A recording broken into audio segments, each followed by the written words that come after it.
Tout le monde, bienvenue sur l'épisode de First Pitch. Aujourd'hui, c'est un épisode un peu spécial puisqu'on va commencer à parler de ce qui est le plus important pour tout fan de baseball, le mois d'octobre et les fameuses séries éliminatoires qui vont commencer demain avec les wild cards. Pour faire ce joli programme avec moi, je reçois Julien qui sera mon lanceur partant aujourd'hui. Comment ça va, Julien? Ça va bien et toi, Nico?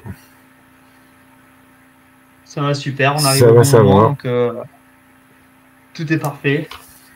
Donc dans Ouais, c'est l'épisode cool. d'aujourd'hui, on va parler notamment du double-header qui va avoir lieu ce soir à partir de 19 h entre les Braves et les Mets. Un match, un double-header qui a été, en raison d'une tempête qui a surgi aux États-Unis, donc qui va nous offrir un double-header hyper important. On vous expliquera un peu tout ça. Ensuite, on va basculer sur le programme de la Wild Card en National League, en American League, et faire un petit peu le topo de toutes les équipes qualifiées pour les playoffs. Tout d'abord, le doubleheader, 19h10 sur Beansport. On a la chance d'avoir Beansport qui va nous offrir ce doubleheader hyper important entre les Braves et les Mets. Ça commence à partir de 19h10, donc soyez au rendez-vous. Julien, je voulais voir avec toi, est-ce que tu peux me présenter un petit peu cette série, les enjeux pour chacune des deux équipes et peut-être aussi pour les D-backs qui vont regarder ça depuis chez eux et qui vont espérer un scénario en leur faveur. Ouais, ouais, commençons par les D-backs, ça va être le plus simple pour eux, ça va être d'avoir les fesses dans leur canapé et de regarder le match. Pour eux, ça va être le plus simple ce soir. L'enjeu pour les deux autres équipes, donc pour les Mets et les Braves, c'est une victoire. Et il leur faut au minimum une victoire pour se qualifier pour les playoffs. Ça ne changera pas leur position, l'ordre des victoires, parce que les Braves sont pour l'instant au-dessus au classement et resteront au-dessus quoi qu'il arrive. Pour les Mets, ils seront à la dernière place qualificative si, bien sûr, ils remportent un match sur ce double-header. Je pense que les chances des D-backs pour se qualifier vont être minces parce que c'est un exercice difficile, le double-header. Un match le matin, un match l'après-midi, juste le temps de prendre une petite douche et de mettre des vêtements propres et on repart. Alors c'est aussi la question de gérer tous les joueurs et comment ils vont les gérer. Je pense que le match s'est déjà joué un petit peu, là, les deux matchs sont déjà joués un petit peu dans la presse, sachant que le general manager pas le general manager, le manager des Braves a dit tout de suite que ce serait Chris Sales qui démarrera le match pour les Braves, ce qui veut dire en gros, on cherche à gagner le premier match tout de suite et après, on verra bien ce qui se passe. Il y a fort à parier que les deux équipes se neutralisent un partout, parce qu'une fois que la qualification en poche, je pense que les Braves vont un peu relâcher la pression. Comme toutes les équipes cette année qui, une fois qualifiées, ont décidé du match d'après de ne rien faire. Donc voilà, l'enjeu c'est pour chacun. Ouais, et pour chacun, ça va être de gagner un match. Et après, si éventuellement les Braves gagnent leurs deux matchs, ils seront en cinquième et les D-backs seront contents, mais avec la 6e place. Et si les Mets gagnent leurs deux matchs, les Mets sont 5e et les D-backs ne bougent pas et seront à la 6e place. Donc voilà. Ce soir, un peu de tension, ça va pas faire de mal. La 6e place, ça peut être bien. Hein. Ouais, jouer la 6e place, c'est bien parce que du coup, ça voudrait dire affronter les Brewers, qui serait peut-être un peu plus simple que les Padres. On va en parler juste après. Donc voilà, ça va être une série super intéressante à suivre. Donc, je vais pas te demander ton prono puisque tu l'as déjà donné. Je vois que, bon, nos auditeurs ne le voient pas eux, mais je vois que tu as mis le maillot des Padres, donc on voit de suite ton penchant pour la National League. Donc, bah, pour faire la transition, Ouais, du c'est coup, on sûr. va commencer à parler un petit peu de ces wildcards. On va se mettre un petit peu, comment dire, dans un monde où les D-backs ne sont pas qualifiés, où les Braves et les Mets se neutralisent ce soir et récupèrent chacun la victoire dont ils ont besoin pour se qualifier. Ce qui nous donnerait un Padres Braves pour commencer et un Brewers Mets. Alors, on va commencer par les Brewers.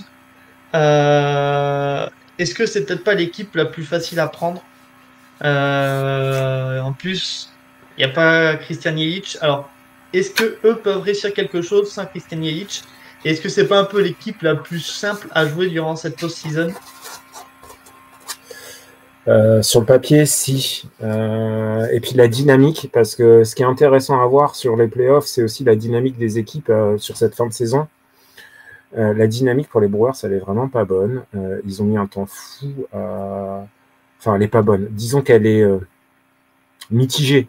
Sur les 10 derniers matchs, ils font 6 victoires, 4 défaites. Et sur le mois de septembre, pardon, ils sont à un bilan équilibré de 13 victoires, 13 défaites. Derrière ça, il y a la blessure de Yelich, comme tu le dis, qui va quand même faire, comment dire, sans doute porter préjudice parce que c'est quand même le joueur star et le meilleur au bâton et très bon en défense qui avait démarré sur une saison MVP, hein, sur des bases d'une saison MVP. Par contre, derrière, voilà, il y a Adames en shortstop et qui fait le taf. Contreras, super, pareil, qui va faire le taf au bâton. Et puis après, derrière, c'est un peu le vide, quoi. Il y a Jackson Chourio Oui, qui est quand même qui est la bonne surprise en rookie cette année. ouais. Mais clairement, c'est une équipe qui manque, à mon sens, un peu de puissance et qui prend surtout énormément de strikeout. En strikeout encaissé, c'est la 3e dans la NL. Il y a que eux dans les qualifiés qui sont dans les 5 premiers en strikeout concédé. C'est quand même beaucoup. Donc je pense qu'il y a une faiblesse au bâton, même si c'est pas non plus. J'aimerais bien avoir la même faiblesse qu'eux, hein, mais là pour les playoffs, c'est light. Et le pitching peut les sauver, mais ça reste. Je peux les sauver Ça reste si ça ça tombe contre les Mets ou les Braves, ça va être quand même compliqué avec les aliments qu'il y a en face. Le pitching, et ça c'est va pas être une. aussi bon. Ils ont un Ouais, bon si tu veux. pitch, ils ont un bon pitching, je suis d'accord, je te l'accorde. Ils ont un bon pitching, c'est un petit peu leur seul point fort. Maintenant, on va tomber sur une équipe. Tu parlais de dynamique. Les Mets, c'est quand même une équipe sur laquelle, bon, ils ont quand même une dynamique de deuxième partie de saison qui est quand même plutôt bonne. Donc, est-ce que ça peut pas être un peu compliqué? Et, euh, et on voit bien que le batting, ça va pas les rattraper. Donc, il faudra qu'ils misent tout sur le pitching. Et c'est un peu dangereux de miser que sur ça, surtout en playoff. Ouais, exactement. Et puis j'allais terminer sur le pitching avec eux, c'est que s'ils tombent, on va voir, il y a une équipe dans la L, c'est à peu près la même tendance, mais c'est une équipe qui, à mon avis,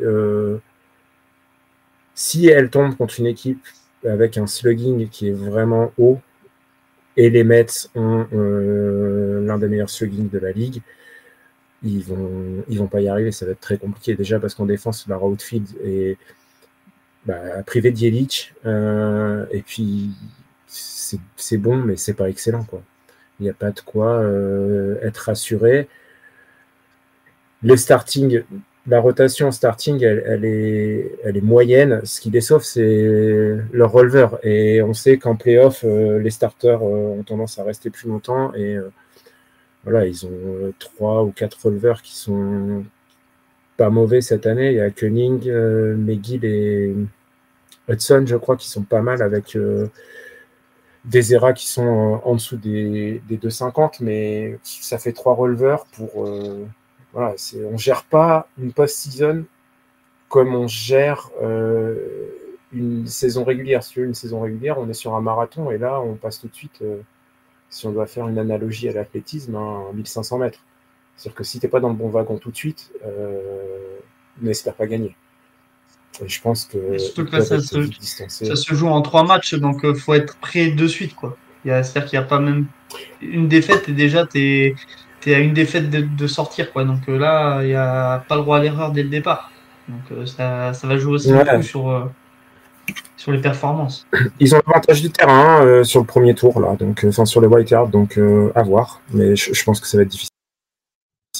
Sur une équipe qui frappe, comme que ce soit les Mets ou éventuellement Braves ou enfin ce sera pas si ça peut être non, ce sera pas les Braves, ce sera les D-backs. Bah, ça va faire mal parce que les D-backs aussi sont pas mal au bateau finalement. Ça tape fort.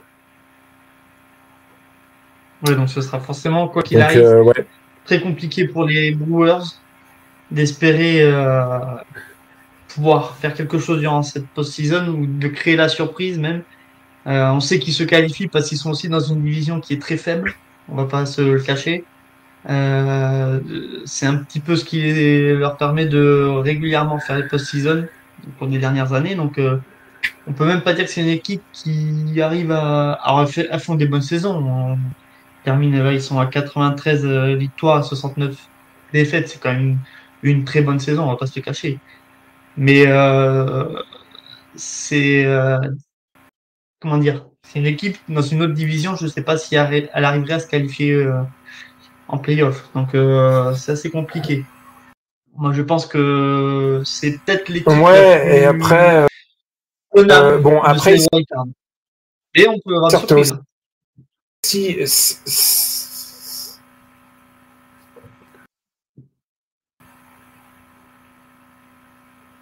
Ouais, après, les Brewers, s'ils tombent contre les D-backs, ils ont un avantage un petit peu parce que leur dernière série, l'une des dernières séries qu'ils ont fait cette année, c'était contre les D-backs justement, où ils ont fait un 3-1 et notamment, enfin, ils ont perdu 3-1, mais ils ont surtout fait, c'était juste après leur qualification, ils ont surtout fait une remontée assez exceptionnelle en gagnant un match 10-9 contre les D-backs en remontant à partir de la 4e manche et en montrant un tout autre visage. Parce que ça faisait clairement, quand ils ont été qualifiés, les Brewers, ils étaient en vacances, quoi. Et pour le coup, ça a duré bien 2 jours. À voir. Après, si on se réfère à la saison, on peut avoir quand même de l'espoir côté Brewers. Hein, pour tous les auditeurs qui nous écoutent, qui sont fans des Brewers, il peut y avoir de l'espoir parce que cette saison, face aux Mets, ils sont à 5 victoires, 0 défaites. Donc déjà, ils ont quand même cette petite stat qui est toujours bonne à prendre. Hein. On sait que c'est différent la post-season et une saison régulière. Comme tu as dit, saison régulière, c'est un marathon. Post-season, on est plus sur un 1500 mètres, quelque chose où il faut être plus performant plus rapidement. Mais on voit que déjà, face aux Mets, cette année, ça a quand même réussi. Ce qui n'est pas forcément le cas de parler de D-backs, mais au final, sur toute la saison, face aux D-backs, ils sont en 3 victoires et 4 défaites. Donc, ils ont quand même. Voilà, c'est compliqué aussi. Maintenant, on va passer sur une partie de la saison, la post-season, où ça se joue sur le momentum. Et il va falloir l'avoir de suite. Et pour en revenir à ce que tu as dit tout à l'heure, la dynamique n'est pas du tout en faveur des Brewers. Donc, c'est une série qui, si on se retrouve avec un Mets Braves ou un D-backs Brewers, pardon, excusez-moi. Voilà, Brewers, pour moi, c'est l'équipe la plus faible. Voilà, c'est mon avis. Je sais pas. Après, je peux y avoir une surprise. Voilà, quand on sait ma capacité à pronostiquer comme il faut, hein. Voilà. Mais pour moi, sur le papier, c'est l'équipe la plus faible. Ouais, je suis assez d'accord. Maintenant, comme tu dis, c'est la dynamique. Ils ont des avantages. C'est que d'avoir les 2 dernières équipes qu'ils ont rencontrées, finalement, c'est les D-backs et les Mets. ils s'en sont plutôt bien sortis, mais avec des Mets privés de Lindor et avec des D-backs qui étaient en chasse pour une place. Donc, à voir. Mais ça va être difficile, je pense. Et donc, du coup, on va faire la transition sur la deuxième rencontre, la deuxième affiche de ce wildcard. Si, et encore si, on est dans ce monde où les D-backs ne se sont pas qualifiés, on aurait une série Padres-Braves. Donc, on va parler des Padres. Quand on a préparé ce podcast, on s'est dit que les Padres, ça pouvait être l'équipe un peu épouvantable de National League. On n'est pas les seuls à le penser. En préparant un petit peu le podcast, j'ai regardé, et même auprès de ESPN, par exemple, les Padres sont à prendre vraiment pas à la légère, puisque 58% des observateurs voient les Padres en Division Series, 28 pensent qu'ils iront en Champion Series, et 13 les voient même en World Series, donc c'est pas négligeable. C'est une équipe qui, on l'a vu depuis la trade deadline, a réussi un parcours, on va pas dire parfait, mais qui a réussi à les amener à se qualifier, et depuis un petit moment déjà un wild card.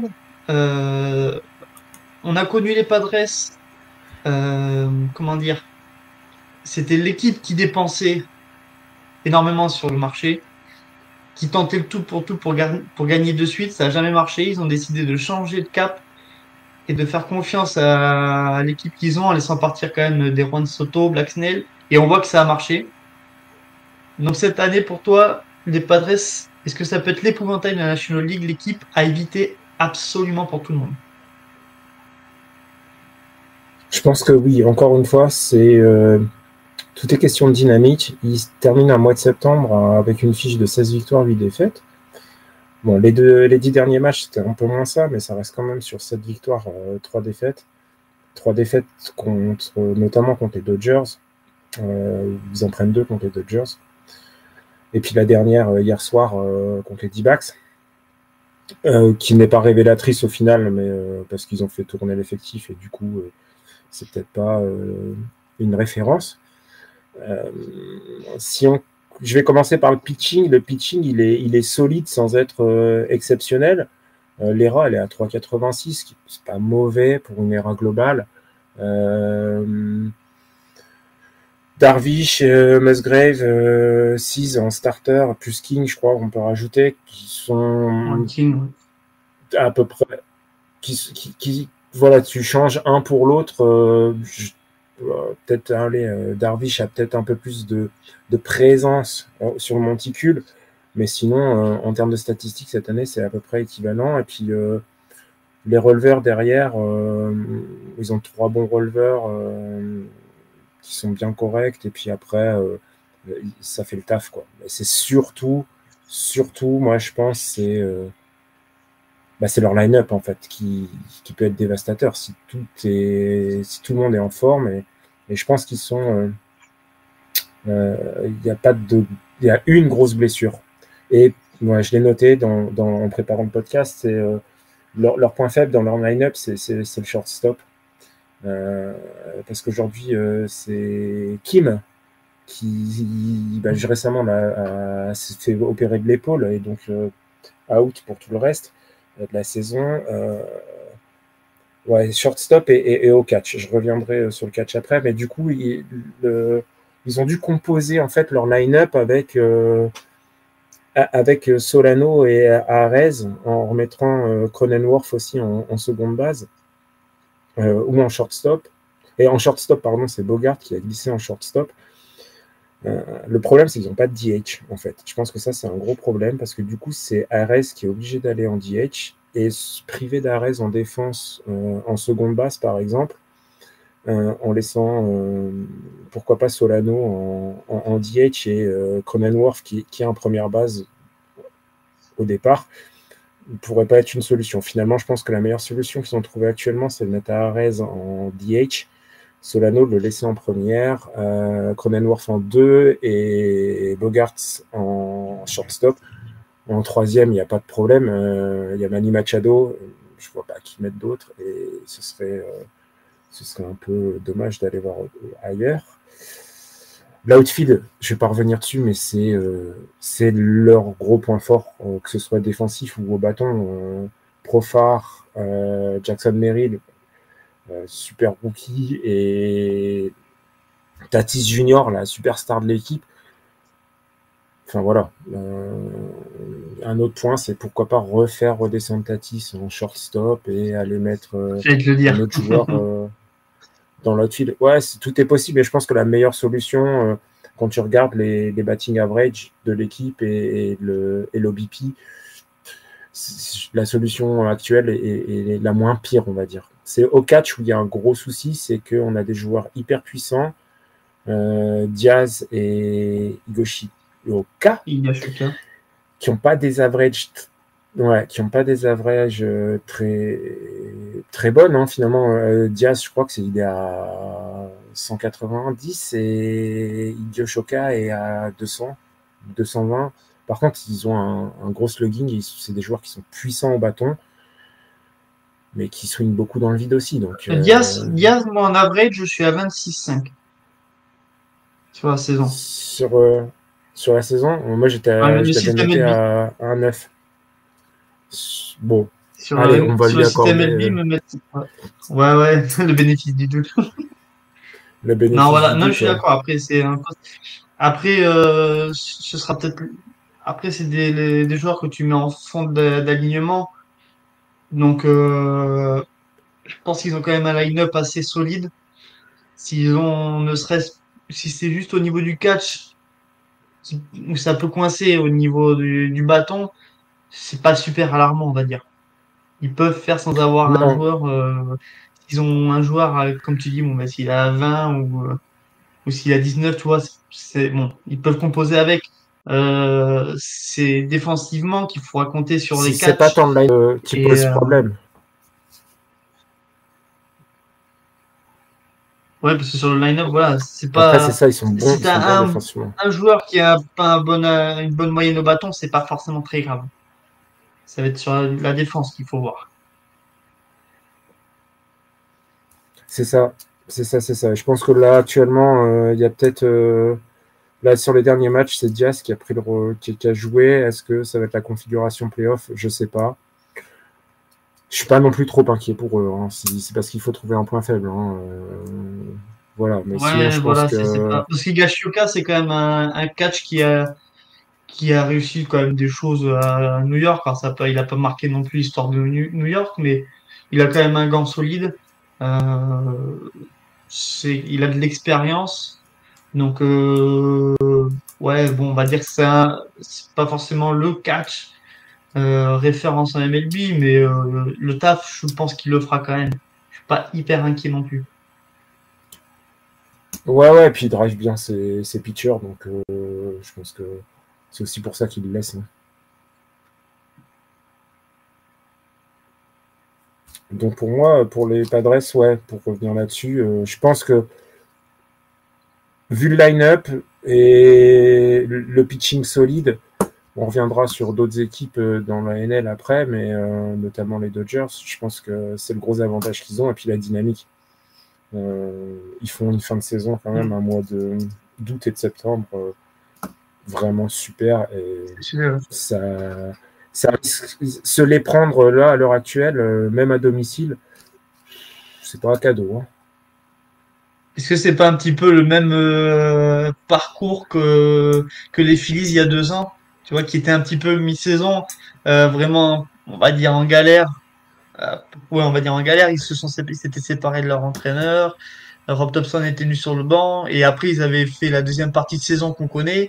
Ils s'étaient qualifiés de justesse à la fin et après ils avaient fait une post-season de match jusqu'à aller en World Series. Est-ce que pour toi les Padres ça peut faire à peu près le même parcours? Alors, ils ont réussi à se qualifier quand même un peu plus facilement que les Phillies à l'époque, mais est-ce que tu vois ça peut être l'équipe un peu surprise parce qu'au final c'est pas l'équipe qu'on attend forcément en début de saison. Malgré le line-up, hein, franchement, ils ont une équipe avec des noms, c'est All-Star, mais on a, on est d'accord pour dire que dans la National League, tout le monde a les yeux rivés sur les Dodgers. Les Phillies ont fait une très grosse saison. est-ce que finalement, c'est pas un petit peu une surprise aussi de voir les Padres à ce niveau-là quand même et de se dire que c'est l'équipe qui peut éliminer les Dodgers, tu vois, parce que là, ils sont au niveau du bracket, ils sont dans le tableau des Dodgers, donc s'ils passent les wildcards, ils affrontent les Dodgers. C'est peut-être l'équipe surprise un petit peu, tu trouves pas, non? Si, ça peut être la bonne surprise. Ouais, comme tu dis, si on prend au début de saison, c'est clair que jamais on les voit aussi forts là au mois de septembre. Donc ouais, pour moi, ça peut être la surprise par rapport au début de saison.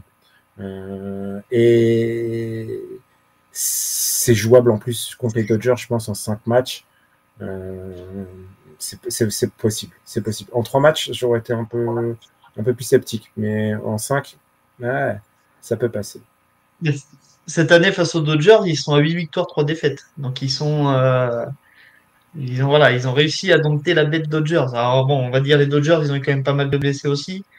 Mais voilà, on se dit que franchement, ils vont pas avoir peur de les jouer. C'est une équipe qu'ils ont l'habitude de jouer, qui leur réussissent plutôt bien. Donc ça peut être l'équipe vraiment qui va faire déjouer les pronostics un petit peu, on va dire. Parce que bon, on le sait, on se le cache pas, dès le mois de février, mois de mars, c'est quand on arrive le début de la saison, tout le monde voit les Dodgers en finale, quand on voit le recrutement qu'ils font, tout ça, on va pas revenir dessus, on en reviendra un petit peu après, mais du coup, les Padres, voilà, ont réussi à créer une dynamique, comme tu dis, et ils ont l'ascendant sur les Braves, ils ont l'ascendant sur les Dodgers, si on se réfère un petit peu à la saison régulière, donc du coup, pour eux, je pense qu'il n'y a rien à perdre, et c'est un petit peu ça le danger pour les Braves et surtout pour les Dodgers. On parle vraiment de ces deux équipes parce que c'est les deux équipes qui seront dans leur tableau voilà, pour le bracket des playoffs. Voilà. On en reviendra plus tard sur Phillies, Mets ou Brewers, si, voilà, sur peut-être un podcast plus loin dans les playoffs. Mais là, si on s'arrête là, si on commence à pronostiquer un petit peu, voilà, pour moi, les Padres, comme tu dis, c'est l'épouvantail de cette National League. C'est l'équipe qui a des gros noms, parce qu'on parle de surprise, mais si on regarde sur le papier, c'est pas forcément une surprise. C'est tant au niveau Non, du tout. du niveau de jeu qu'ils ont affiché au départ de la saison, on se dit que c'est surprenant de les voir à ce niveau-là. Mais au final, c'est une surprise sans en être une vraiment. Parce que du coup, quand on voit Manny Machado, Bogarts, Tati Junior, enfin voilà, tous ces gros noms, Profar, voilà, on voit qu'il y a quand même une équipe qui est en place, voilà, que beaucoup d'équipes envieraient d'avoir un line-up comme ça. Donc c'est une surprise sans en être une, mais on se dit que dans une saison où on pensait que ce serait des Dodgers qui écraseraient tout, et bien au final on s'aperçoit qu'il y a une petite équipe pas très loin de Los Angeles qui est là pour jouer les troubles fêtes. Ouais, je pense que c'est exactement ça. C'est jouer les troubles faits. Et donc du coup, une fois ces wildcards passés, donc là on va faire la transition avec deux équipes, on va dire, ultra favoris dans cette National League. On va parler des Phillies tout d'abord. On viendra après sur les Dodgers. On va parler Ouais. d'abord des Phillies. Euh, les Phillies, ça fait 2, 3 saisons maintenant qui sont en train de monter une équipe qui est ultra compétitive, qui joue la post-season chaque saison. J'en ai parlé un petit peu avant dans le podcast. Ils reviennent de loin parce qu'ils ont eu une période où voilà, il y a eu changement d'entraîneur, enfin de manager. Ils ont dû créer une autre dynamique. Ça a pris de suite. On s'était dit première année, ils vont jusqu'en World Series, qui perdent face à Houston 4-1, il me semble. Mais on se dit que Ouais. voilà, est-ce que c'est un effet, comment dire, un peu éphémère? Est-ce que cette équipe peut vraiment, sur la longueur, réussir à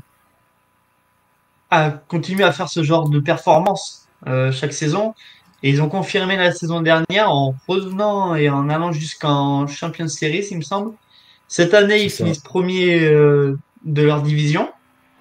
Ils ont le deuxième meilleur bilan de la National League. Est-ce que pour toi, c'est l'année ou jamais pour eux?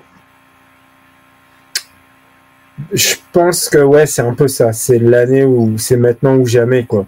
Au bout d'un moment, avec tous ces recrutements, allez, si c'est pas cette année, ce sera l'année prochaine. Mais l'année prochaine, c'est quoi, quoi? C'est au bout d'un moment, il faut trouver aussi le bon élément à ajouter.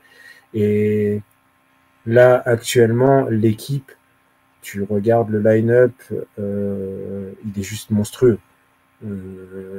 Ça fait un peu peur quand tu arrives en face de ça. T'as 8 ou 9 joueurs qui, tu sais, tu vas prendre cher quoi, si tu te loupes. Donc, s'il y a un poste qui pourrait être amélioré, c'est le second de base. C'est Stott, je ne vais pas trouver exceptionnel, et puis il est vraiment en dessous par rapport aux autres. Mais au-dessus, c'est juste Turner, impressionnant. Castellanos, DH, Le brassard Kyle Schwarber qui joue en lead-off. C'est un alignement voilà, qui fait peur quand tu te présentes en tant que lanceur face à ça. On sait en plus, avec l'énergie que dégage le Citizen Bank Park en playoff, c'est un truc de fou. Franchement, ils ont tout pour que ça réussisse. Alors, ça n'a pas marché les deux dernières saisons. Ça n'a pas marché. Ils ont quand même fait une apparition World Series, mais ils n'ont pas réussi à soulever le trophée. Il n'y a pas eu d'énormes changements. Rob Thompson a dit récemment que c'était la meilleure équipe qu'il avait entraînée depuis qu'il est arrivé dans le dugout des Phillies. Je suis pas loin de penser la même chose aussi. Et parce qu'on a retrouvé un Trey Turner quand même presque niveau Dodgers. Je dis presque, hein. Et voilà, donc ils ont vraiment tout pour réussir. C'est l'équipe. Ils confirment depuis 3 ans et ils savent maintenant, ils ont l'expérience pour aborder les playoffs. T'en penses quoi, toi? Ouais, mais c'est exactement, je suis tout à fait d'accord avec toi. Et c'est ça, je pense que et là, ils arrivent, ils touchent du bout quand même cet objectif de soulever le trophée. On reviendra par la suite, mais je pense que c'est la bonne année en termes d'effectifs. Parce qu'en plus, au pitching, Aaron Nola, Wheeler, c'est hyper solide. Et derrière, ils ont Sanchez et Suarez qui font une super bonne saison. Ils sont pas trop touchés par les blessures. S'il y a des choses à améliorer, ce serait peut-être qu'ils concèdent quand même beaucoup de hits, mais sans grande conséquence finalement, parce que ils ont une bonne défense derrière. Puis au bâton, on va pas revenir dessus, mais c'est l'une des meilleures OBP de toute la MLB. Ils sont à quasiment 33, donc c'est quand même c'est considérable. En releveur, ils ont aussi des releveurs qui, sur le pitching, je reviens dessus, mais ils ont des releveurs qui tiennent la route. Non, c'est le seul problème pour eux, je pense, c'est les Dodgers et les Padres. Hein. C'est qu'aujourd'hui, les Dodgers se sont bien renforcés et il y a aussi d'autres avantages sur les Dodgers, mais voilà. Si c'est une année, c'est là, c'est maintenant. C'est juste que là, j'ai eu l'impression que ce mois de septembre, parce qu'ils ont été longtemps, meilleur bilan de la MLB et surtout de la National. Quand ils ont acquis quand ils ont vu que c'était à peu près sûr, il y a quand même j'ai eu l'impression du relâchement. Je ne les ai pas trouvés aussi dominants que toute la première partie de saison et le mois de juillet. J'ai eu l'impression qu'en août, ça s'est un peu calmé. Limite à se mettre tout doucement, à se concentrer plus sur la finalité qui est remporter les World Series que de se qualifier en playoff. J'ai plus l'impression qu'une fois que c'était mathématiquement à peu près acquis, ils se sont concentrés plus sur l'objectif final, qui est de gagner. Et je pense que l'équipe va arriver fort et déterminée là en Division Series. Je ne les vois pas concéder grand-chose tout de suite. Et surtout, ils ont pu, comme tu dis, en se qualifiant rapidement, gérer aussi l'effectif. On sait que Bryce Harper, c'est un joueur extraordinaire, mais très fragile. Trey Turner aussi.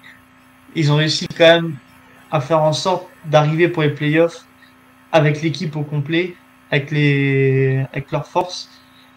Et du coup, comme tu dis, face à eux, les obstacles vont être quand même assez hauts.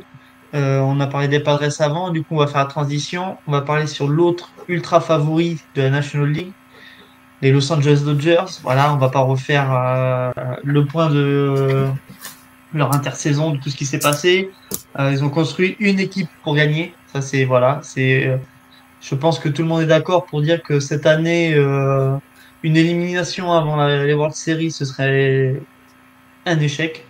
Alors, pas un échec global, parce qu'après, ils ont quand même construit une équipe sur du long terme. Mais ce serait quand même un petit échec, parce que construire avec autant de superstars dans son équipe, on le voit que c'est pour gagner rapidement. On se doute bien. Euh, Moi, j'aimerais avoir ton avis sur les Dodgers. Pour toi, est-ce que on l'a vu sur les dernières saisons, notamment la saison dernière, où ils font une saison à plus 100 victoires et ils écrasent leur division. On les voyait aller tout droit en World Series. On voyait vraiment une équipe qui était sûre de leur force. Et là, ça a été le drame. Ils se font sortir. Est-ce que pour toi, cette année, en ayant recruté les Shohei, Yamamoto, Hernandez et compagnie, avec ajouté à cela les Freddie Freeman, Mookie Betts, est-ce que pour toi, les Dodgers cette année vont avoir retenu la leçon des années précédentes et vont arriver à rester concentrés jusqu'au bout et pas se dire que tout est facile et pour éviter une surprise, quoi. Moi, je pense qu'ils sont déjà dans cet état d'esprit. Le seul hic, c'est qu'ils sont vraiment pas pardonnés par les blessures.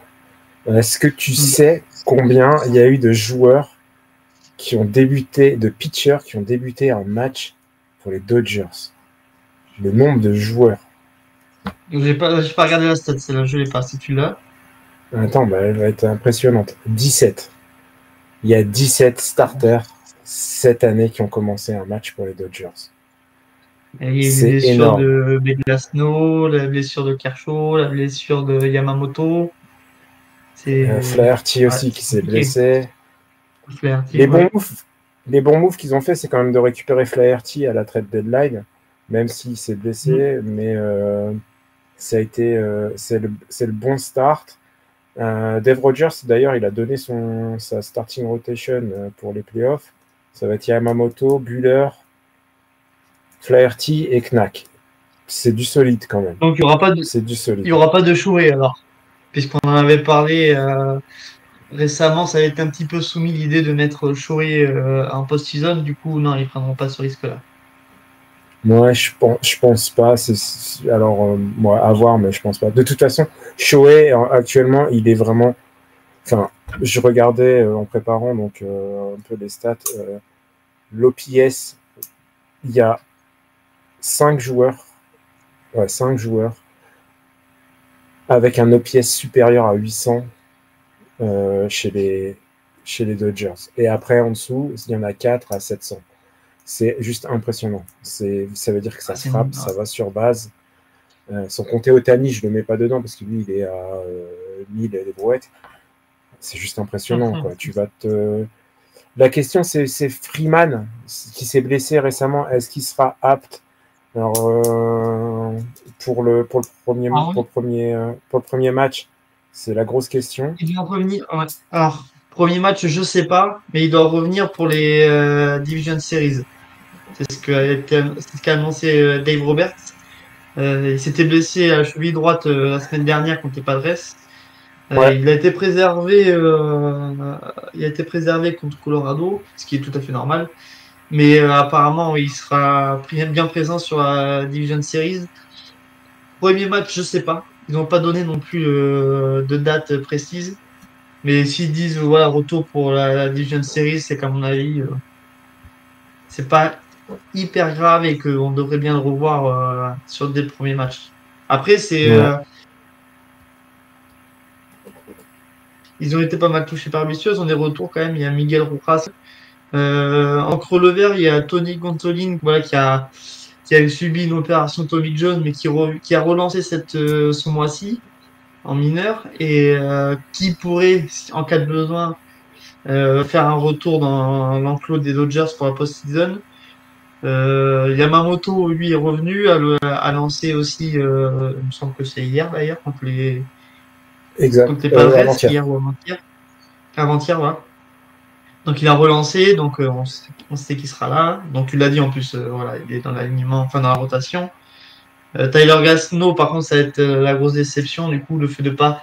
Ils y ont cru en début de mois de septembre.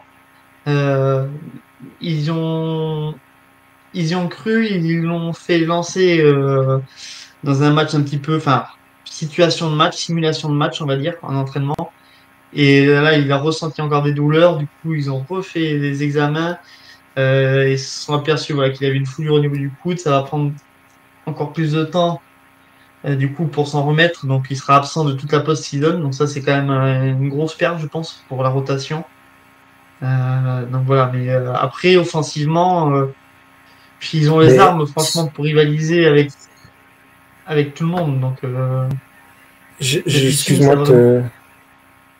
Oui, Je crois que Kershaw serait potentiellement apte si ça va un peu plus loin. oui, oui. Alors, Alors, j'ai lu. j'ai lu aussi, ouais. Normalement, il est prévu pour venir dans la post-season, mais par contre, ils n'ont pas donné de date. Donc, on ne sait pas si ce sera en Division Series ou Champion Series ou. Voilà, on ne sait pas ça, mais ils en ont parlé et ils sont dans l'espoir de le revoir d'ici la post-season. Ouais. Ouais, On ce rappelle, serait. il s'était blessé à l'orteil gauche, gros orteil gauche, il me Ouais, c'est semble. ça. Et oui, non, non, là, il est en phase de retour et ils sont assez optimistes quand même. Ouais, et pour revenir donc du coup au bâton, je pense aussi que le meilleur et puis à la défense, le meilleur move qu'ils ont fait finalement, ça a été de replacer Mookie Betts en outfield quand ils ont fait revenir Ouais. Kiermaier et Monte Page. Si c'est pas des joueurs qui au bâton sont exceptionnels, mais en même temps devant c'est tellement fort que c'est pas très grave, je pense. Et puis après ils ont de la profondeur au niveau des remplaçants. Kike Hernandez, on peut dire tout ce qu'on veut, mais ça reste un joueur ultra polyvalent et qui fait le taf et dans l'infield. Et je pense que avec tout ça, ça peut être très bon et très solide. Même sans Kershaw, Glasnow, ça reste solide, ça reste une équipe qui fait le taf au pitching et bah, qui par contre au bâton, c'est l'OPS numéro 1 en MLB. Ils feront le taf. Ils feront le taf. De toute façon, voilà, ils ont l'effectif pour, c'est l'équipe favorite. On a fait le tour de la National League. On va basculer du côté de l'American League avec donc on va parler des deux affiches de wildcard qui elles sont déjà connues et sûres. Voilà. Ils font pas comme la National League, eux, ils font pas avec le suspense. On va avoir droit à un Tigers Houston et un Royals contre les Orioles. On va parler d'abord des Tigers et Houston. On va faire quelques petits mots sur les deux affiches. Bon, le Tigers, on est d'accord pour dire que c'est une belle surprise cette saison. Euh, Tu la vois comment? Tu la sens comment cette série, toi? Accroché, réellement accroché. Je pense que les Tigers, c'est déjà on parlait encore une fois, je reviens là-dessus, mais sur la dynamique, c'est le meilleur Mhm. bilan depuis le 11 août. Les Tigers de la MLB, c'est une équipe surprenante. Il ne faut pas aller chercher une équipe qui va taper beaucoup, qui va taper fort. En tout cas, c'est en termes de home run, ils sont, je ne sais plus combien, mais je crois qu'il y a juste 3 équipes derrière eux qui doivent être les Blue Jays, Ouais. les Rays et les White Sox et en American League. Donc, c'est pas, si on cherche une équipe qui tape fort et qui met beaucoup de home run, c'est pas là qu'il faut chercher.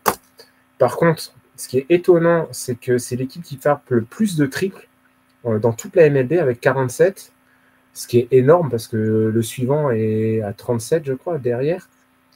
Donc, ça veut dire que c'est une équipe qui joue le contact à la batte, qui n'est pas dans du power hitting. Et ils vont chercher les coins. Ils vont chercher les coins. Si tu regardes les matchs, on va chercher les coins, les champs extérieurs dans les coins, et on fait le taf comme ça. Et puis, ils ont surtout une défense qui est juste l'infield défensif. C'est pareil, il ne faut pas aller chercher des gros noms. Surtout que le seul gros nom qu'ils avaient, ils sont allés le mettre sur le banc. C'était Ravi Baez, et il ne joue plus depuis bizarrement le 11 août. Au moment ça va mieux. Ouais, mais c'est pareil, c'est pas là où vous allez trouver des superstars, on va trouver des superstars, mais c'est rudement efficace. C'est du petit jeu, du jeu bien construit en attaque. En défense, ça fait excessivement bien le taf. Un pitching qui est au top. D'ailleurs, pour preuve, c'est Tarik Skubal qui termine Triple Crown et qui va, sauf grosse surprise, sera Cy Young en American League. C'est solide défensivement. On dit que c'est les défenses qui gagnent les championnats. Pourquoi pas? Alors, de là à gagner un championnat pour les Tigers, je ne sais pas. Mais de poser des difficultés aux Astros, hein, c'est ça? C'est possible. Et je pense que c'est peut-être plus faisable face à une équipe comme les Astros qui a tendance à frapper fort et avec un line-up qui est vraiment puissant. Face à ce pitching-là, franchement, ça va être un beau match. En termes d'affrontement frappeur-lanceur, les frappeurs des Astros contre la défense et les lanceurs des Tigers, ça va être un super match. Sur le papier, c'est vrai que les Astros, on en a souvent parlé, c'est une équipe de playoff qui est faite pour ça, qui a un alignement de ouf, qui a une équipe qui est très solide. Ils ont payé un peu leur début de saison catastrophique, leur mois de mars-avril qui a été complètement... ils sont passés complètement à travers, et puis après ils sont remontés au fur et à mesure. Ils étaient derniers de leur division. Ouais, et puis ils sont remontés, et puis après ils ont quasiment fait que des mois dans le positif, quoi. Enfin, si je dis pas de bêtises, mais en tout cas ils ont eu un parcours après qui était très régulier. Donc voilà, je pense pas qu'ils ont un momentum particulier, les Astros, quoique il y a eu un affrontement là contre les Guardians qui pouvait laisser entendre de bonnes choses. Verlander qui a relancé, s'attendait à mieux venant de Verlander, c'est pas son match référence. Bon, visiblement du coup ça m'étonnerait qu'il starte contre les Tigers. Mais voilà, je pense que c'est l'affiche dans la L pour les wildcards. Pour moi, ça va être très intéressant à voir. C'est plus deux que celle de Royals Orioles. Ouais. Oui, on va revenir après. C'est une opposition de style.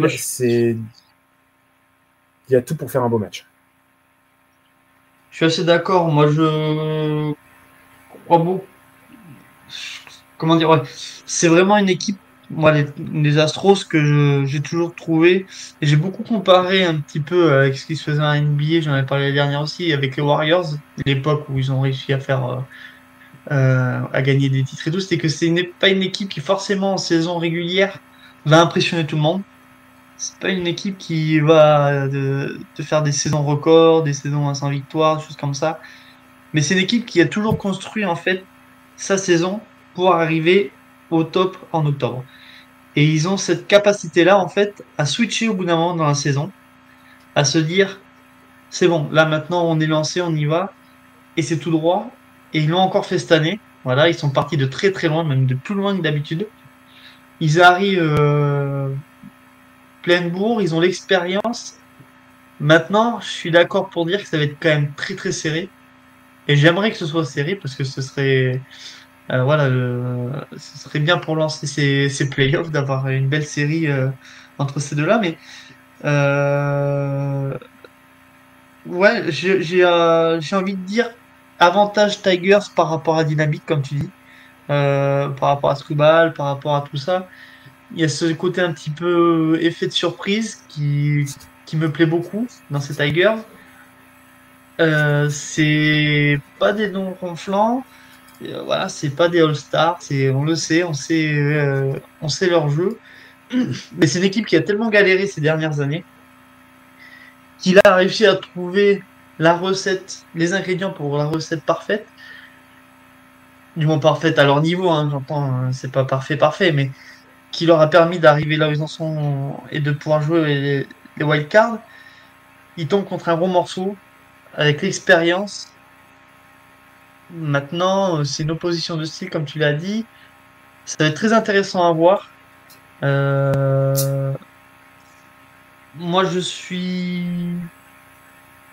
comment dire, je pourrais pas mettre une pièce sur cette série-là parce que c'est une série difficile à juger et, et Cleveland aura fort à faire hein. Au tour suivant. Peu importe l'équipe qu'ils affronteront, ils vont affronter une équipe qui, je pense, va profiter du momentum wildcard pour être une équipe un peu gênante. Donc voilà, ouais, c'est une série super intéressante à suivre. Elle commence demain, et alors il me semble que c'est à 20h30. Donc ce sera facile pour nous de suivre ici en France cette série pour lancer ces wildcards. Et du coup, on va basculer sur celle qui apparemment te plaît un peu moins. Enfin un peu moins, qui est Non, non, si, moins si, si. excitante. C'est pas celle qui me fait Ouais, rêver, ouais, c'est on va ça. dire qui est moins excitante, mais qui reste quand même une belle série avec une autre belle surprise, les Royals, qui affronteront les Orioles, qui voilà, sortent, arrivent quand même à rejoindre les wildcards avec un effectif dont voilà, on va plus trop en parler, mais voilà, on connaît les noms qu'il y a dedans. C'est une équipe qui s'est construite sur du long terme, qui est arrivée à un stade l'année dernière, ils avaient fait une super saison, qui s'est malheureusement terminée trop tôt en post-season. Cette année, ils affrontent les Royals, ils sont dans le tableau des Yankees. Pour toi, cette série-là, t'en penses quoi? C'est pas celle qui vend du rêve, clairement. Euh, les Royals, ils sont alors on parle encore de dynamique, mais c'est pas foufou. Ils ont gagné très peu de matchs là en fin de saison. J'ai pu noter, mais ils ont eu une série de défaites incroyable. Les faiblesses pour moi, ils ont un gros point fort, c'est leur infield avec des joueurs comme De Jong, Bobby Witt, euh, Hmm. Salvador Perez. Franchement, l'infield est très fort, que ce soit défensivement ou au bâton. L'outfield, il est, je sais pas comment le qualifier, mais c'est pas ça quoi. C'est pas ça. Ça manque de bâton et en plus de ça, en défense, c'est waouh, quand il y a une balle qui vient sur eux, des fois, je pense que les fans des Royals, des fois, ils doivent se demander un petit peu C'est pas s'il va être l'assurance pris tout ou pas. risque. Ouais, c'est ça. Après, et puis au pitching, c'est pas un pitching de ouf. Ça se pote pas super. Beaucoup de, ils jouent sur leur force, c'est-à-dire que c'est enfin, c'est beaucoup ils jouent beaucoup sur les ground balls, du coup pour faire travailler leur infield qui est très fort, mais dès que c'est une équipe qui va taper fort et au-dessus, euh, typiquement c'est les Orioles, c'est les Astros, c'est les Yankees, bah ils vont prendre l'eau quoi, ils prennent l'eau. S'ils tapent, si vraiment c'est un gros des gros frappeurs en face, ils feront pas. C'est ce que je disais sur les Brewers, c'est à peu près la même chose. Ils feront pas le poids. Clairement, ils vont pas faire le poids face à telle équipe, quoi. Et ouais, c'est une équipe qui a du mal. Leur pitch, il est pas très précis. c'est compliqué, quoi. Ça va être compliqué. Donc, c'est très compliqué face aux Orioles quand on voit l'alignement qu'ils ont avec les Anderson, Santander, Mountcastle, Rutschman. C'est des joueurs qui au bâton ont quand même une belle prestance, une belle présence. Du coup, ça va être compliqué au niveau pitching, tu penses, pour eux? Ouais, je pense. Ils sont pas. C'est une équipe qui, enfin, ils lancent bien sur. Ils ont un taux de, enfin, ils ont vraiment, c'est le nombre de grand out, donc de grand balls qui ont entraîné un retrait. C'est l'un des meilleurs de la ligue, en tout cas de l'American League, juste derrière les Tigers et les Red Sox. Mais derrière ça, ils prennent un nombre, enfin, ils prennent trop de gros jeux derrière. Ils prennent vraiment beaucoup de gros jeux. Je sais plus combien, mais ils prennent beaucoup de jeux, ouais, beaucoup de gros jeux. Ça se pote pas très bien. Ils accordent beaucoup de bases sur BB. Donc ça va être compliqué. Offensivement, c'est pas non plus. Ouais. Bah, c'est un peu c'est parmi les 4 affiches de wildcard, donc toutes conférences confondues, c'est un peu l'affiche la plus déséquilibrée, on va dire, pour toi. Ouais, ouais, je pense. C'est pas la plus resserrée. Je pense que les Orioles sont au-dessus. Maintenant, le problème des Orioles, c'est que des fois, ils sont sur courant alternatif, quoi. C'est qu'ils sont capables du meilleur comme du pire, quoi. Ils peuvent gagner contre n'importe qui, mais ils peuvent aussi perdre contre n'importe qui. Et puis, ils ont une fin de saison qui est pareil, qui est mitigée. Donc, à voir. À voir, à voir. Mais je les pense vraiment au-dessus pour moi. Je pense que pour le coup, si je dois mettre une pièce, je la mettrais sur les Orioles plutôt que sur les Royals. Ouais. Donc les Orioles affronteraient les Yankees en Division Series. Ouais, donc on va du coup basculer sur, comme on l'a fait un peu avec la National League, sur les 2 favoris de l'American League, donc ceux qui ont eu les 2 meilleurs bilans de l'American League. On va commencer par ton équipe, hein, on va pas le cacher, les Guardians, qui ont un petit peu surpris, on va dire, mais pour toi, est-ce que c'est vraiment une surprise de les voir à ce niveau-là? Est-ce que tu les avais imaginés avec le 2e meilleur bilan de l'American League, se qualifier directement pour la post-season avant même la saison? Pour toi, est-ce que c'est une surprise ou c'en est pas vraiment une? Je suis pas objectif là-dessus, mais non, de manière réellement, enfin réfléchie, etc. Je les voyais pas aussi haut. Pour moi, je pensais que c'était possible de se qualifier et qu'ils se qualifieraient sans doute. Je les voyais plus en wildcard qu'en ALDS. Ça, c'est sûr et certain. Je les voyais pas de 2e bilan.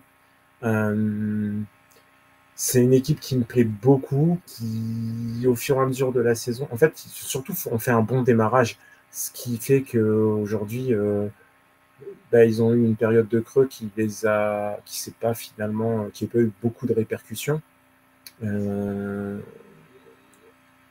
L'équipe, elle est solide et il y a surtout de la profondeur. C'est ça qui me. Et c'est tout le problème, ou ce qui est intéressant à voir chez les Guardians, c'est que, mis à part quelques positions comme l'infield qui ne bouge pas beaucoup, tout le reste, ça tourne beaucoup. Et Quan, peut-être aussi, mais qui a été blessé, qui est revenu de blessure et tout. Mais je veux dire, ils ont très bien géré les blessés qu'ils ont eus, etc. Il y a de la profondeur sur le line-up, c'est-à-dire qu'on peut faire des changements. Voilà, il y a des faiblesses, on sait. Shortstop, Rocchio, c'est pas l'assurance tout risque. Noels en outfield droit, s'il est outfield droit, c'est pas. Enfin voilà, il y a des raisons. Il tape fort, mais il manque un peu des fois je pense, de consistance dans le sens, enfin pas de consistance, de régularité. Ça manque un peu de régularité, mais derrière ils ont des joueurs qui peuvent rentrer, qui peuvent taper et faire le jeu. Ils sont pas limités avec leur starter. C'est ça qui est intéressant dans cette équipe-là. C'est-à-dire que ils peuvent replacer Bonelor par David Fry, ça changera pas grand-chose. Manzardo, ils peuvent le faire rentrer. Voilà, Sneeman, pareil. C'est pas des titulaires, mais ces mecs-là, quand ils rentrent, tu vois pas la différence avec avec le titulaire qui était là, quoi. Et c'est ils ont de la profondeur. Ouais. C'est ça qui est intéressant. C'est ça qui est intéressant. C'est une équipe, voilà, qui est ils ont le complète. pitching aussi. Ouais, sur l'attaque, c'est complet. C'est pas exceptionnel, mais c'est complet. Et ça peut être vachement intéressant. Et ouais, le pitching, c'est le meilleur bullpen de toute la MLB. Ce qui est dommage, c'est que c'est la meilleure IRA de l'American League. Ouais. C'est la troisième meilleure de la MLB derrière les Mariners et les Braves.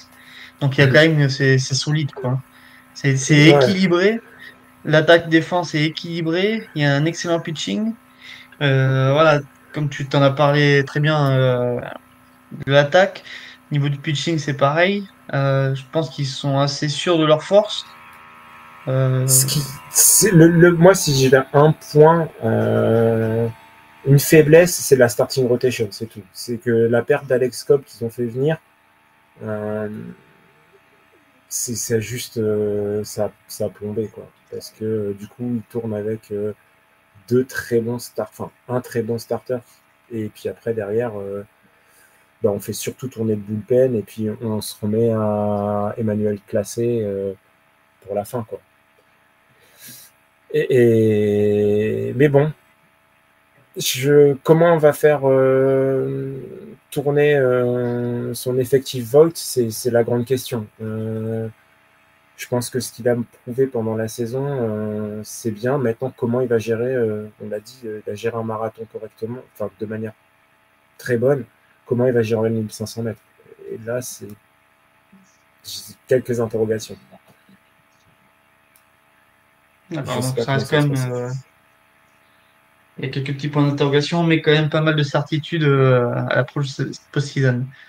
On va parler maintenant de l'autre grand favori, qui est le grand favori presque chaque année, mais qui cette année a quand même confirmé. On va parler des New York Yankees. Ça fera plaisir à une belle fanbase de Yankees en France.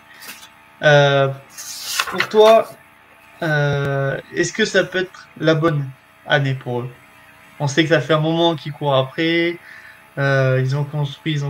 Là, ils ont réussi à faire venir Juan Soto. On a vu que voilà, ça a pris de suite. Comme s'il avait joué toujours chez les Yankees, il se sent chez lui. Pas de problème de blessure à l'approche des playoffs. Pour toi, est-ce que tous les voyants sont au vert pour eux? Non. Il y a eu un problème de blessure. Il y a Cortés, je crois. Mis à part ça, c'est vrai que après sur le line-up, il y a pas de blessés, quoi. Je veux dire, Judge est en forme, tout ça. Le problème, les Yankees, oui, c'est très fort, mais j'ai l'impression que cette saison, elle est masquée par un début de saison tonitruant, et derrière, c'est moyennasse, quoi. Ils ont eu un trou d'air qui s'est pas trop payé, en fait, parce qu'ils avaient de l'avance au classement. Quand ils ont commencé à avoir un petit peu une baisse de régime avant le All-Star Break en juin, et puis qui a continué en juillet, et puis en août, c'était pas fort. Enfin, pour te refaire un petit peu, en mars-avril, ils ont un bilan de 19-12. En mai, ils explosent tout avec un bilan de 21-7, ce qui est énorme. Puis juin, 14-13, juillet, 11-13, août, 14-12, septembre, ça va un peu mieux, 15-11. Mais j'ai l'impression que tout ce bilan, en fait, cette première place, ils vont surtout gagner en mars, avril, mai. Derrière, c'est quand tu regardes l'équipe, parce que les stats se sont un peu lissés, derrière Judge et Soto, il y a Chisholm qui est la bonne affaire, vraiment pour eux, qui a été la bonne affaire de la trade deadline. Et derrière, il n'y a plus personne. En plus de ça, ah oui, Anthony Rizzo sera absent parce qu'il s'est fracturé les doigts. Mais après, derrière, c'est Gleyber Torres. Alors, certes, il a une OBP très correcte, mais après, Volpi, c'est pas ça. Les outfielders, après George Soto, Verdugo, il est transparent en défense, il est transparent au bâton. C'est compliqué. Stanton fait le taf, mais pareil, c'est surtout sur le courant alternatif que courant continu. C'est-à-dire qu'il a des périodes de vide et puis tout à coup il se réveille. Le pitching, Louis Rill avait super bien commencé la saison et après, c'est un peu, on parlait de lui comme un AL Rookie of the Year. Et puis maintenant, c'est plus trop ça. Gerrit Cole, c'est pas mal, mais ça revient de blessure. Carlos Rondon, c'est pas trop mal, mais après, derrière, il y a plus manque de profondeur. Peut-être en releveur, il y a Weaver qui fait une bonne saison et Tommy Korn qui aussi sont bons. Mais derrière, après, il n'y a plus grand-chose. Et c'est voilà. Et puis, je te dis, pour moi, il y a des trous. Il y a des trous. Et puis, quand ça joue contre un gros lanceur, j'en veux pour exemple. Alors, même si on l'a dit tout à l'heure, les derniers matchs de la saison, ça vaut peut-être pas. C'est peut-être pas la bonne référence, mais leur dernière série contre Pittsburgh, où ils affrontent Paul Skeens, il n'y a eu rien du tout. Et le prochain adversaire qu'ils peuvent avoir, c'est les Tigers, avec un pitch dominant. Et c'est pas gagné. Les Yankees, dans leur tableau, ce sera soit les Orioles, soit les Royals. Ah Les oui, Tigers, donc Tigers, c'est Cleveland. Enfin, Tigers c'est Houston, ce Cleveland. sera avec Cleveland. Ouais. Merci de m'avoir corrigé. Donc finalement, non, la LCS est envisageable pour les Yankees parce que ça va être, en fait, ils ont la bonne partie du tableau et ce qui est normal, ça récompense leur bonne saison. Et ils ont, à mon avis, les deux équipes les plus faibles de ces playoffs en AL ils vont récupérer l'un des deux. Donc, ouais, ça passera en ALS, mais qui vont rencontrer en ALS que ce soit Guardians ou Tigers ou Astros, si ça va jusqu'au match 7, c'est bien, mais je pense que c'est possible que ça n'aille qu'en 6 matchs. Hein. Un 4-2, quoi. Ah, d'accord. À 4-2, vraiment. Je me trompe peut-être, hein, mais je les vois pas. Je les vois pas aller en World Series comme ça. Juste en tenant sur 2 joueurs en attaque, allez, 3, c'est compliqué, quoi. Enfin, tu peux pas juste s'il y en a un des deux qui se pète ou qui a une période de slump, c'est fini. L'équipe, elle se fait déboîter. Je vois pas Chisholm avec Soto prendre le lead et emmener avec lui Anthony Volpi ou Torres ou Verdugo. Désolé pour les fans des Yankees, mais non, mais après je comprends parce que en plus c'est des fans qui sont des fans des Yankees généralement sont très plein de pour eux, voilà, c'est comme moi, je peux être fan dans d'autres sports où je voyage avec des œillères, quoi. Non, c'est pas vrai. C'est pas vrai. Oui. Mais ceci dit, il faut voir la réalité en face. Aujourd'hui, c'est 2 joueurs, quoi. Enfin, en attaque, c'est pas possible. Peut pas. Et s'ils font, franchement, ce sera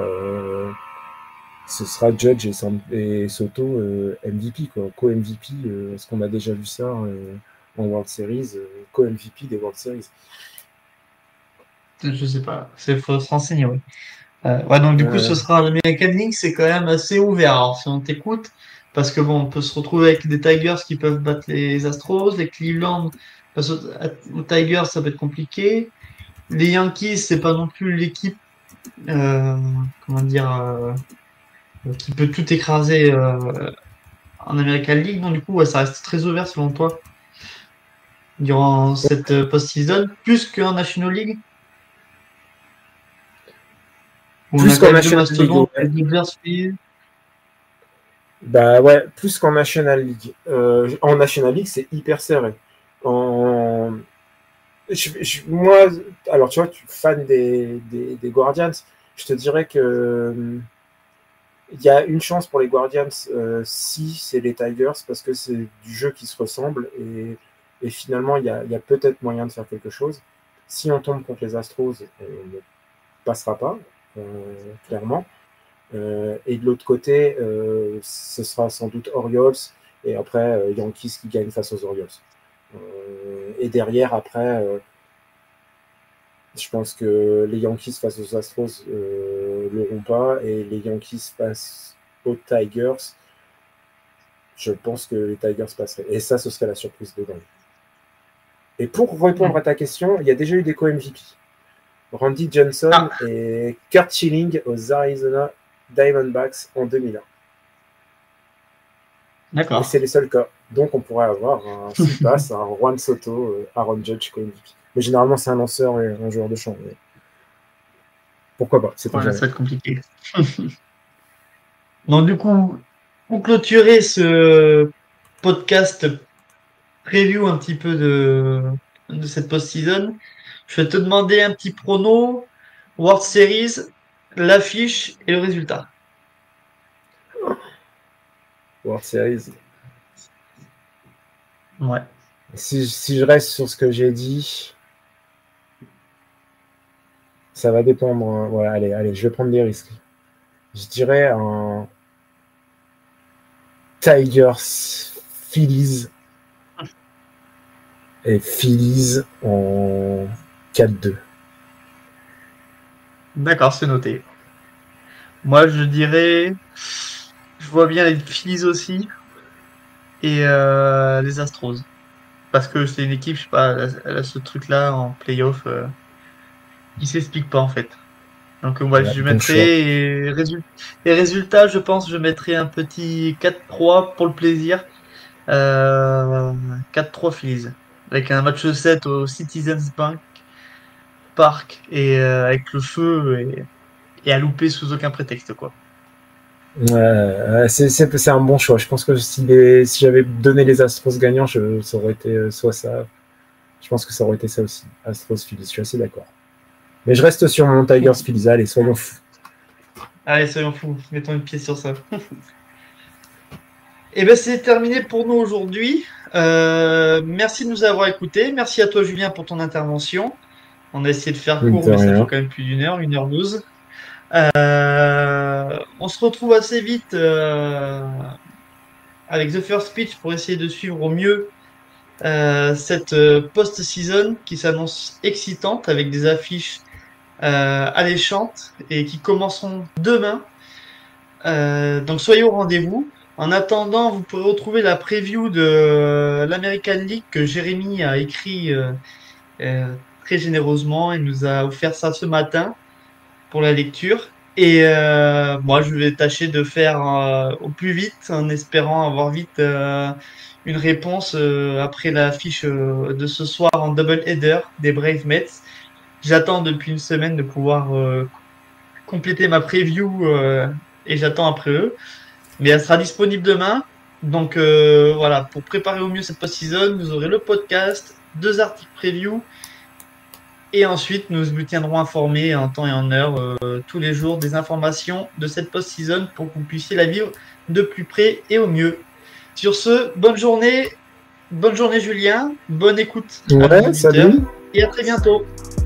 À plus tout le monde.